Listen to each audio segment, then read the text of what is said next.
Ya sama seperti NU dan Muhammadiyah selalu khilaf awal Ramadan. Itu memang nggak bisa nggak khilaf. Misalnya begini, tak beri contoh ya. Karena kadang yang khilaf juga nggak pernah belajar. Lucu kan? Tak beri contoh ya. 2001 itu abad keberapa coba?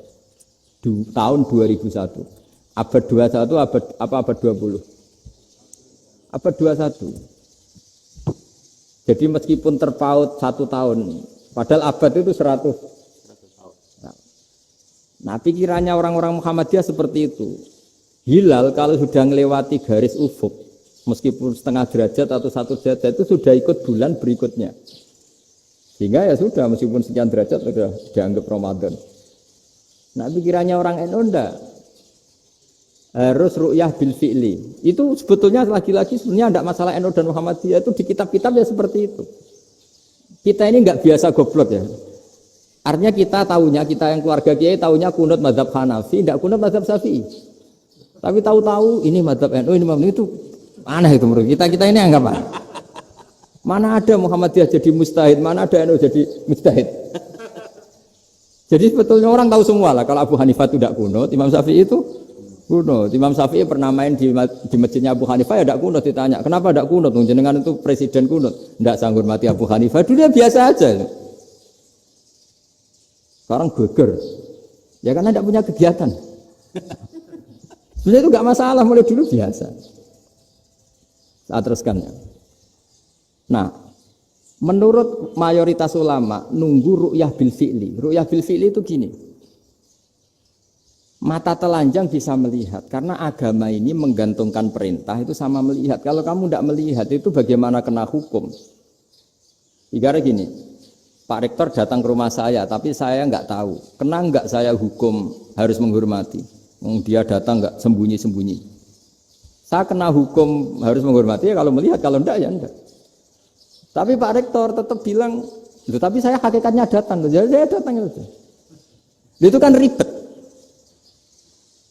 Akhirnya ya sudah, itu nggak ada khilaf sampai mati ada khilaf karena yang satu menggantungkan hukum itu digantungkan sama tahu. Kalau enggak tahu ya, misalnya baju saya ini hakikatnya ada najis, pas sholat saya enggak tahu. Sholat saya sah apa enggak? Sah. Karena hakikatnya, ya memang saya enggak tahu. Tapi hakikatnya ada najis apa enggak? Ada. Ya sudah, itu sama-sama masuk akal. Ada lagi khilaf yang senam otak. Fasyamu salasati ayamin fil haji wa sab'atin idza raja'tum. Singkat cerita ada satu pelanggaran haji yang kata Allah kafarohnya itu puasa 3 hari sama 7 ketika kamu pulang, idza raja'tum, ketika kamu pulang. Dalam mazhab Syafi'i yang namanya pulang itu yang haji sudah sampai rumah. Di mana-mana pulang itu ya sampai rumah. Dalam mazhab Abu Hanifah enggak, ketika orang sudah balik kanan dari Arab Saudi, dari Mekah, ya namanya sudah pulang.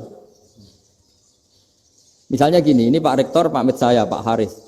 Gus, Pak Haris mana? Ya sudah pulang kata saya, padahal sampai pandangan sampai depan. Tapi bagi keluarganya, belum pulang. Lalu idza raja'tum ketika pulang itu bahasanya siapa? Bahasa istrinya apa bahasa yang ditamoni?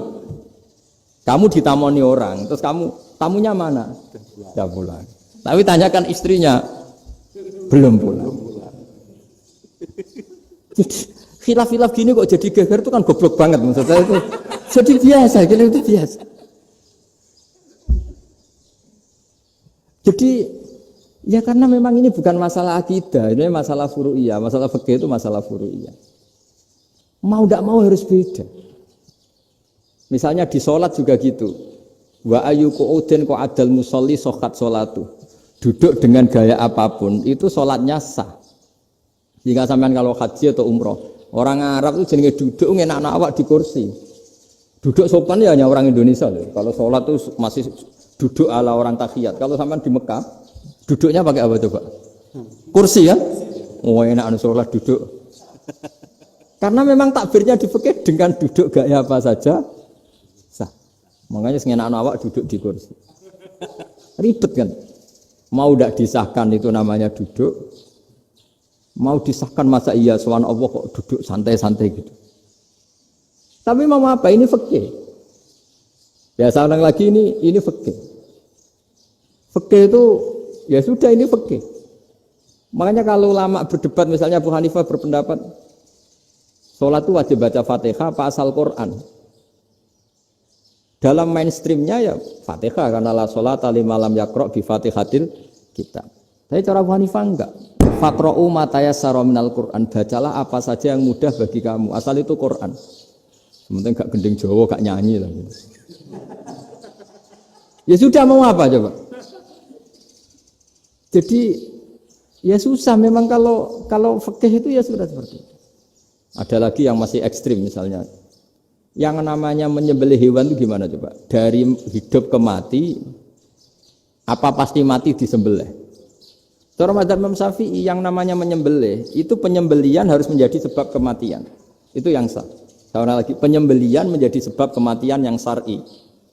Sehingga beliau mensyaratkan hewan yang disembelih ini masih punya hayatun mustaqirrah, punya kehidupan yang normal. Sehingga kalau nggak disembelih ya hidup.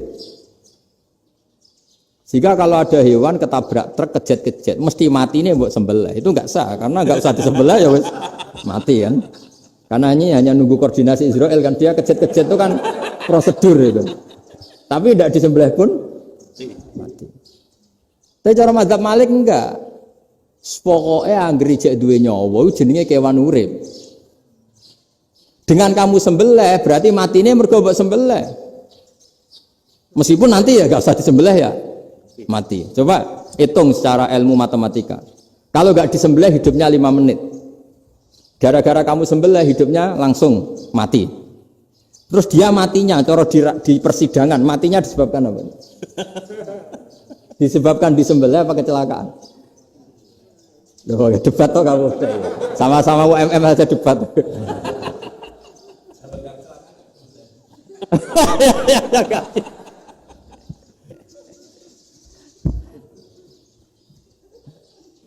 Loh, saya pernah ngalami nyata itu. Saya jalan-jalan sama anak saya pakai motor. Sampai di jalan raya gitu ada ayam jago ketabrak mobil, kejet-kejet. Orangnya tanya, "Gus, ini halal tau ora?" "Wis kanggo kon halal." Suatu saat dia enggak terima kan, tanya, "Kenapa, Gus?" "Ya nak kiai ra pantes, mosok kewan mesti mati nek tak sembelih, nak kiai pantes kan." Karena aku tahu kamu tuh gak kiai, mesti motifnya itu mergo jago, jajal cilik gak mau takokno. Ada kan ayam itu bayi kan gak ditanyakan. Kejet-kejet mati rak lah wong cilik wae. Tapi masalahnya ini kan jago. Eman itu. Tapi secara fikih pertanyaannya tadi, hewan yang sudah tidak punya hayatun mustaqirrah, dia hanya punya al-hayat al-ittiroriyah, dia punya harokah ittiroriyah. Dia mati kejet-kejet itu memang prosedur mati harus seperti itu. Mbok kecelakaan kayak apa, kalau mati kan kejet-kejet dulu. Nah ketika kejet-kejet ini pertanyaannya ini kan hidup apa mati namanya? Enggak, namanya hidup apa mati? Pas kejet-kejet itu. Hidup. Cara Imam Malik itu hidup. Ya sudah kalau hidup disembelih ya halal.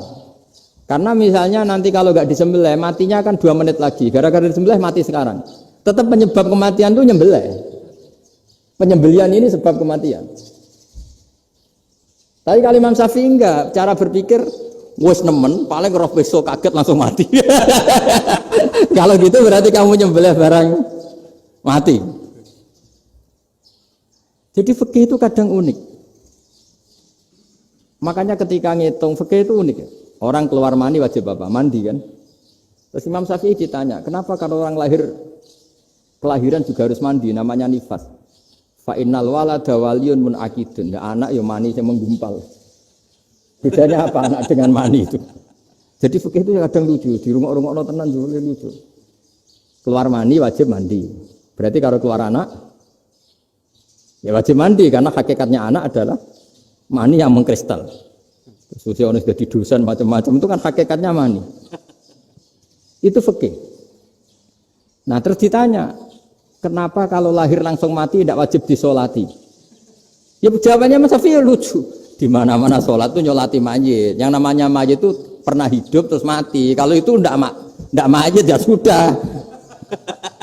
Jadi kadang, nah iya kan disebut sholat mayit. Yang namanya mayit itu apa?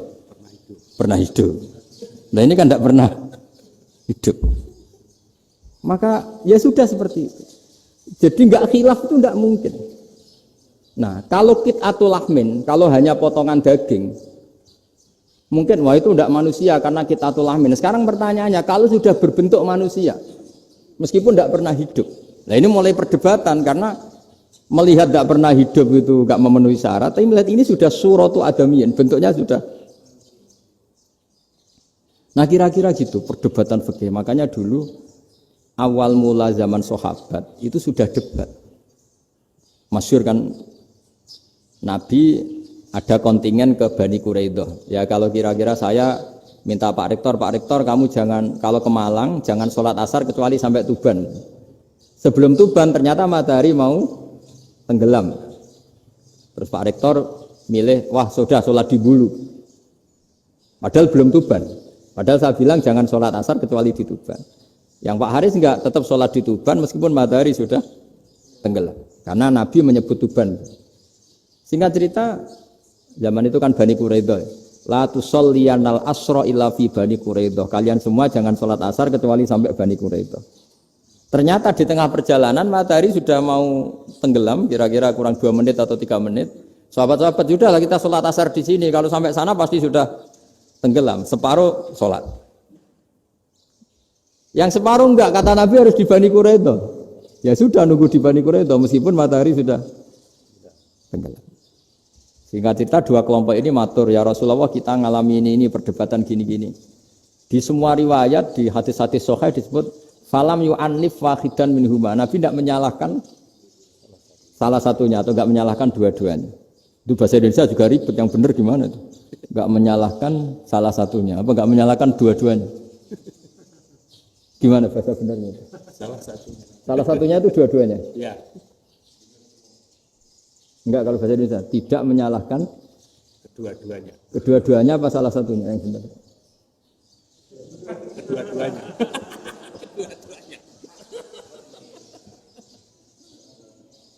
Bahasa Indonesia itu ya kadang ruwet ya. Orang pinter kayak Pak Habibie itu namanya ya orang luar biasa. Nanti sekolahnya orang-orang idiot itu ya sekolahan luar biasa. Orang pinter banget bahasa Indonesianya ya luar biasa. Kalau sekolah untuk orang-orang yang idiot juga luar biasa. Jadi kalau dipuji luar biasa itu gak jelas ini luar biasa ya. Gak jelas kadang bahasa kita ini kadang ya gak jelas. Nah itu gak menyalahkan dua-duanya apa salah satunya? Keduanya. Tidak menyalahkan kedua-duanya. Misalnya dibahasakan gak menyalahkan salah satunya, benar apa salah? Benar. Benar, ya sudah benar semua. Jadi itu bukti bahwa ijtihad itu boleh. Saya ulang lagi, bukti bahwa ijtihad itu boleh. Padahal ini jelas, yang satu harus sholat asar, padahal matahari sudah tenggelam. Makanya di antara fikih unik itu begini. Saya ulang lagi fikih unik. Saya menyaksikan betul ketika ada orang tanya Mbah Mun saya ini Kopassus. Kadang latihan itu sampai waktu zuhur habis. Saya harus bagaimana? Jawabnya Mbah Mun itu unik. Sementing ojo ngosor sholat. Engkau yojo niat jamak, atok kodok katanya. Singkat cerita terus orang ini diskusi sama saya karena ini ya alim pernah mondok. Kenapa kosor tidak boleh? Karena kosor itu ekstrim, merubah bentuk sholat dari 4 menjadi 2. Maka alasannya harus jelas. Harus jelas itu orang yang latihan di Kopassus itu kan dia sudah berasrama di situ. Berarti dia sudah tidak musafir karena asramanya di situ, sudah mukim. Kalau dia kosor itu merubah bentuk sholat dari 4 menjadi 2. Merubah itu ekstrim. Tapi kalau dia qadha itu hanya mengakhirkan sholat dari waktunya. Kira-kira kalau kamu jadi malaikat, ekstrim mana? Merubah sama menunda? Ekstrim merubah kan? Karena 4 menjadi 2. Terus ojo jamak takdim, tapi jamak takhir. Itu juga penting. Bagi pengkaji fikih itu penting. Kalau jamak takhir itu salah-salah sidik ora pati popo. Kenapa? Kan mirip duhur qadha. Kalau jamak takhir kan tapi kalau jamak takdim asar kok di waktu duhur. Ekstrim mana? Perubahan takhir sama takdim itu ekstrim mana? Ekstrim takdim karena melakukan sesuatu belum waktunya. belum waktunya. Jadi itu memang, ya memang tadi, kajian-kajian fikih itu memang unik. Karena bagi ahlinya, saya ulang lagi, tapi ini saya ulang lagi bagi ahlinya. Makanya ketika Nabi menjamak sholat ketika nusuk, ketika haji itu, kata Imam Syafi'i, lis safar. Karena Nabi pergi jauh, karena rumahnya Madinah.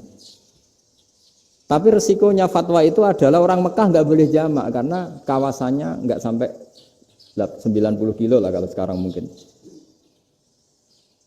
Tapi kalau tahu Imam Malik nggak, jalin nusuk sehingga orang Mekah pun yang haji ya boleh jamak karena alasan jamaknya karena nusuk, karena haji bukan karena jarak. Terus diteruskan lagi. Kalau karena pergi boleh jamak, memangnya pergi itu kenapa? Karena repot. Nah itu masalah kan masyakoh. Nah, terus mulai ada orang-orang yang ngawur kan, resepsi jamak, ribet, wes resepsi duit utangan kan capek, wah itu sudah jamak, ribet kan. Jadi kalau sudah illatul hukmi itu sudah mesti bikin masalah. Kalau sudah illatul hukmi itu pasti bikin masalah. Nah, pertanyaannya, jamak itu masih gampang karena bentuknya sholat masih 4.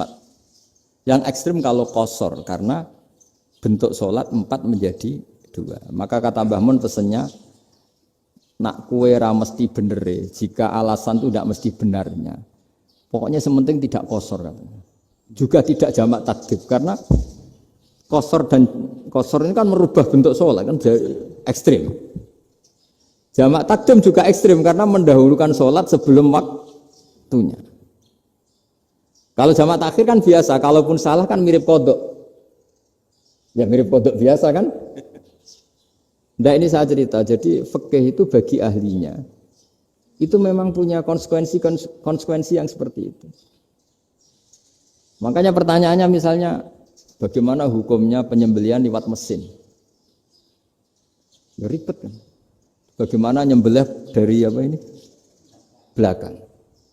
Saya baca di kitab-kitab nyembelih dari belakang itu ya hukumnya tetap boleh asal itu hulkum dan mari itu terpotong. Tapi pertanyaannya, jangan-jangan ayamnya sudah kaget dulu karena uratnya ini.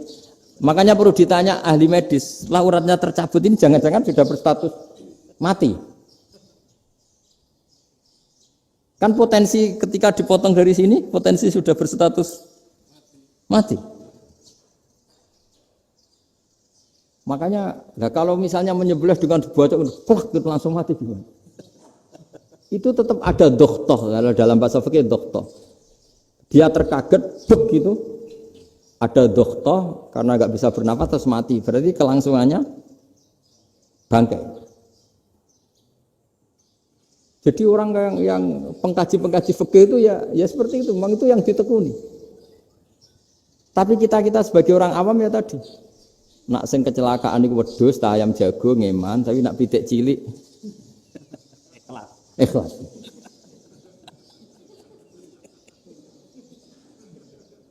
Makanya ada pertanyaan orang-orang, saya pernah ditanya itu ya bingung tenan. Gus, kalau ada orang mati oplosan misalnya, jenengan datang sholat enggak? Ya datang sholat kan dia orang mukmin, saya tetap sholat. Kenapa? Ya kan matinya oplosan.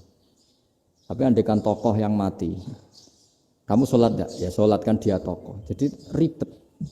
Fikih itu ribet. Makanya Imam Nawawi nanti ngendikan gini.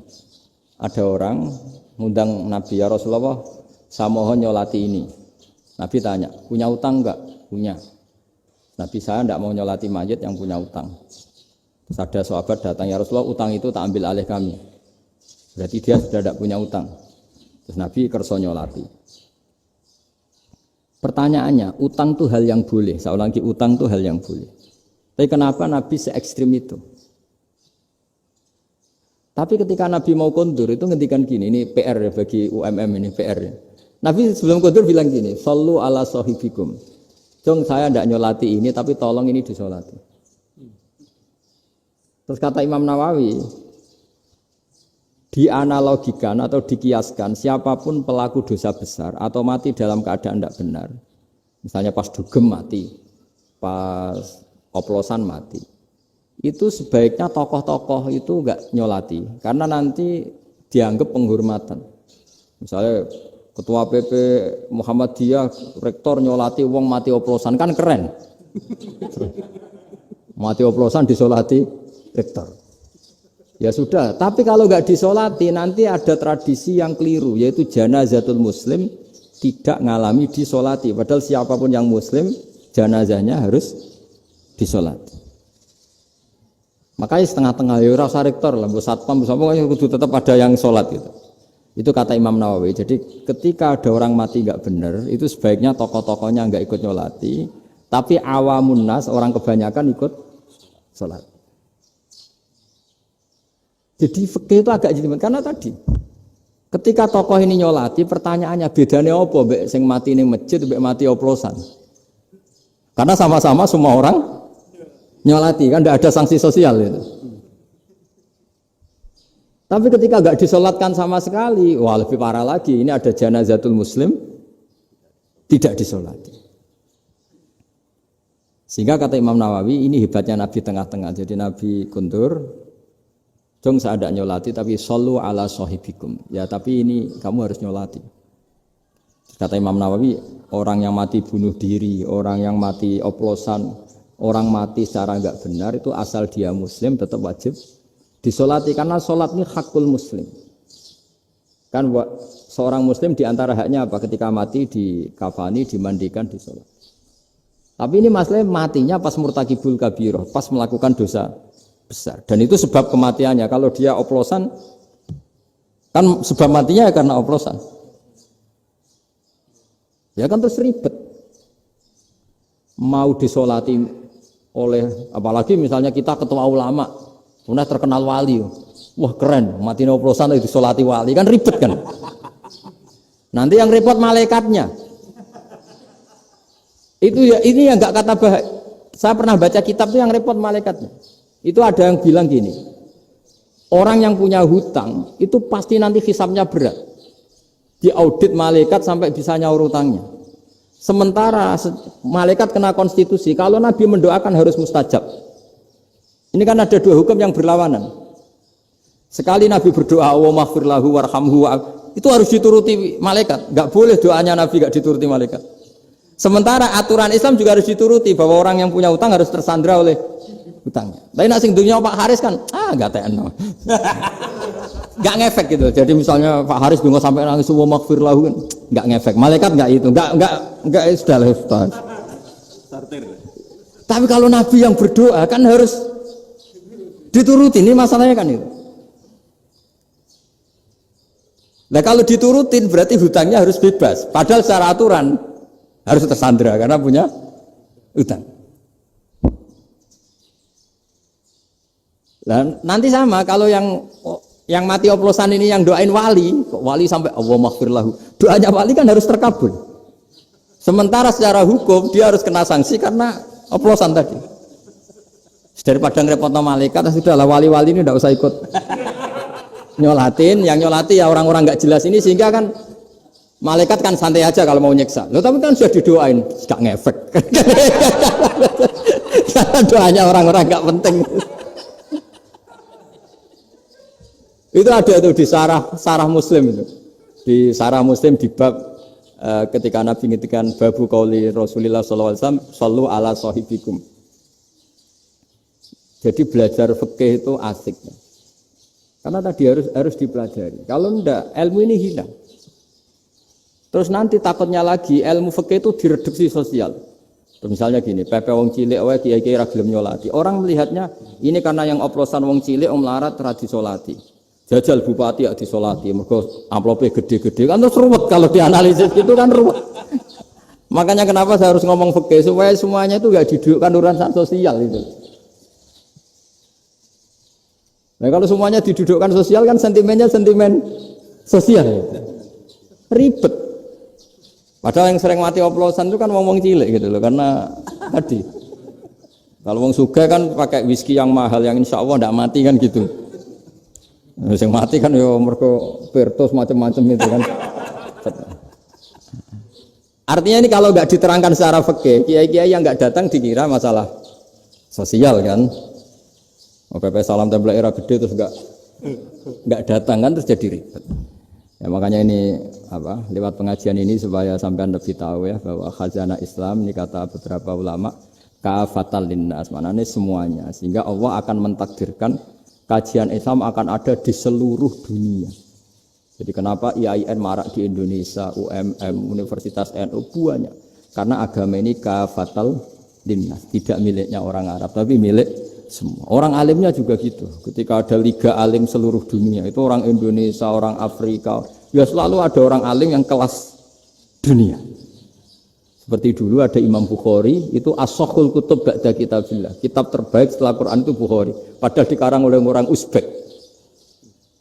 Kata siapa? Islam As-Sobyan, orang Arab ngakui kalau kitab paling sahih itu Bukhari. Mekah Madinah pun ngakui kalau kitab paling sahih Bukhari. Padahal pengarangnya ada orang Arab. Orang mana? Uzbek. Imam Ghazali yang diakui seluruh dunia itu Atos itu ikut Persia. Juga bukan orang Arab. Sibawah, ya orang Persia. Nah ini yang belum ada orang Malang ini, tinggal PR. Ya, nyusul ya. Ya, saya kira demikian. Assalamualaikum warahmatullahi wabarakatuh.